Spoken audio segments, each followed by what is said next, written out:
Bonjour, bienvenue dans la Minute du caviste Nicolas. J'ai le plaisir d'accueillir aujourd'hui un des grands noms du whisky, un homme qui a élaboré certains des meilleurs whiskies au monde. Richard Paterson, Master Blender depuis plus de 40 ans. Hello Richard. How are you? Welcome to Nicolas. Nice to see you. Richard, please, first of all, tell us, what is the exact role of a Master Blender? A master blender has got two objectives. First of all, he must create the style of his whiskey, but more importantly, he must maintain the consistency. Whether he produces it here in France or around the world, it must be the same. All right, all right. So you've been working with Jura and Dalmore distilleries for more than 40 years? Yes. Can you describe us the main characteristics of these distilleries and what has changed in the distillery process during these years? Well, what you've got to remember is Scotland is a big place. Like France, Bordeaux, Burgundy, Alsace, Loire, Languedoc, Roussillon, different wine-producing regions. Same in Scotland. We have the Lowlands, the Highlands, the Campbelltons and the Islas. 108 distilleries are operating in there. And it's like individual people. They have their own particular personality. Okay, okay. So here's, for instance, the Jura Superstition. What did you want to achieve with this single malt? Well, for Jura Superstition, first of all, this is Jura, comes from the island of Jura. No other whiskey is produced there. This is a single distillery from one distillery, like a chateau bottled wine. It's from that one distillery. So Jura is its name. We call it Superstition. Why Superstition? It evokes the people to come in and say, why? Because it's unlucky to cut peat in April as opposed to May. If you cut it in May, it's going to bring you bad luck. So you've really got to cut it at the right time. Yeah, very superstitious, yes. But this whiskey contains, 13 to 21-year-old whiskies. And it's got a hint of smoke just drifting in towards the flavour. Mm-hmm. So we'd like to know how you would drink it. How you drink it? Well, first of all, this is what you must use here. You must use the right glass. This is the right shape of glass. This is known as the Copa Capita glass. So first of all, you must pour it into the glass. So we take the glass, we swirl it around. You get to every part. Every part, you must make sure it's clean. Then you throw it away. Because the lip of the glass, see it hangs? It hangs there, So that means when we throw it away, it's now easy and it's got no aromas, bad aromas. You go back to it. Fascinating, I would say. So first of all, very important, if I ever see you holding the glass like this, if I ever see you warming it like this, if I ever see you nosing at this, I'll get very angry. Right. What I want you to do is to hold it at the bottom, swirl it around, bring it up and say, hello. Then you go back to it and say, how are you? Then you go back up and say, quite well, thank you very much. But you must do it slowly. So it's the same when you come to drink it. I don't want you to knock it back. I want you to hold it long in the mouth. Let me show you. First of all, 13 to 21-year-old whiskies.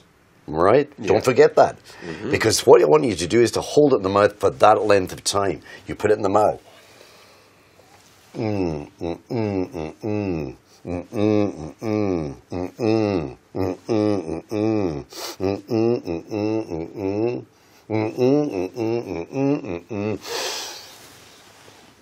Wait for it. 10, 9, 8, 7, 6, 5, 4, 3, 2, 1. Hello there.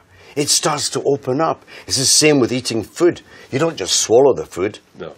You chew it. The more you chew it, the more you extract the flavours. Same with the whiskey. Well, yeah. Don't forget that now. I won't. I'm going to pay it a lot of respect.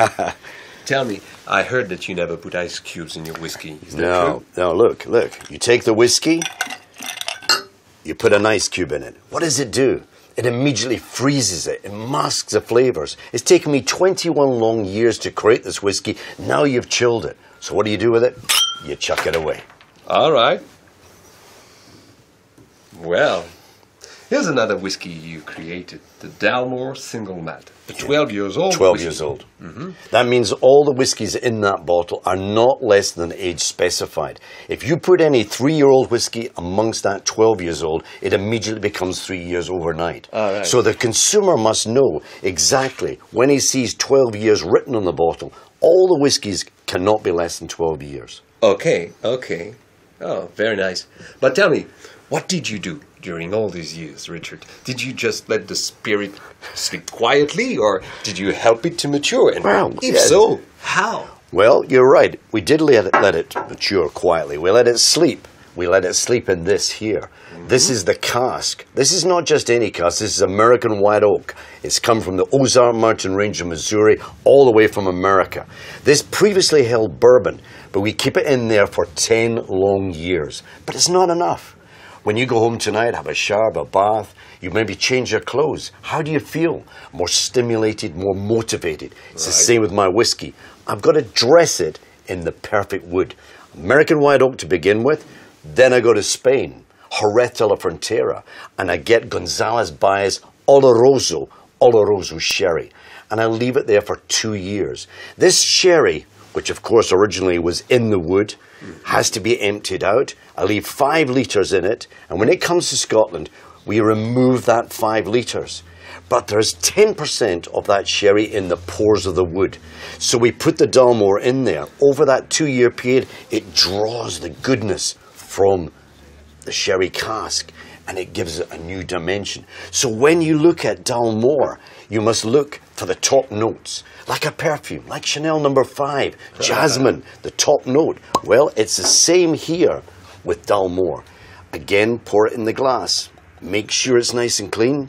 Throw it away again. So put it there. Now, hold at the bottom. You swirl it round. Hello. How are you? Take your time. Take your time. Let the aromas come to the top. The top note is chocolate orange, cinnamon, marzipan, spice, vanilla, but really soft. 12 years.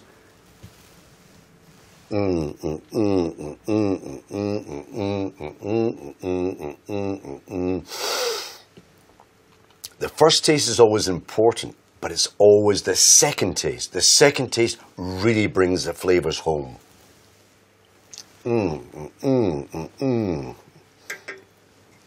Top of the tongue, underneath the tongue, back in the middle, let it go down. And it will turn a dinner into a banquet. Take a creme brulee, coffee, Nicaragua Java coffee. Take your 12-year-old whiskey, then a 72% cocoa fat. Let the chocolate melt. It will combine with the whiskey, combine with the coffee, the creme brulee.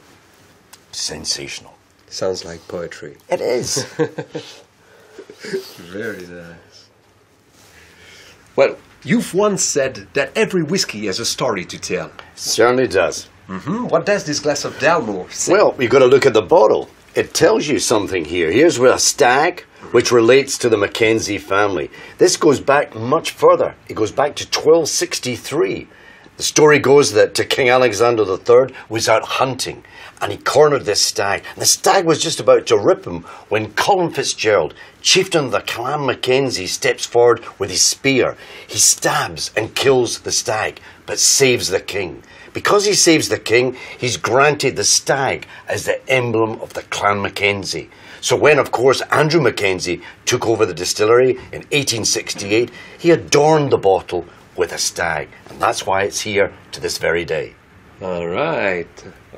So, what a good story with long roots in history then. All right. But that Scottish history, whiskey making, everything is embalmed in history. And bottled with the whiskey. Bottled with love and skill. Fantastic. Thank you very much, Richard, for taking time to speak to us. Merci, Richard, pour toutes ces informations. Eh bien voilà, j'espère que vous en savez un peu plus sur le whisky. Et surtout, n'oubliez pas, vous pouvez toujours demander conseil à votre caviste.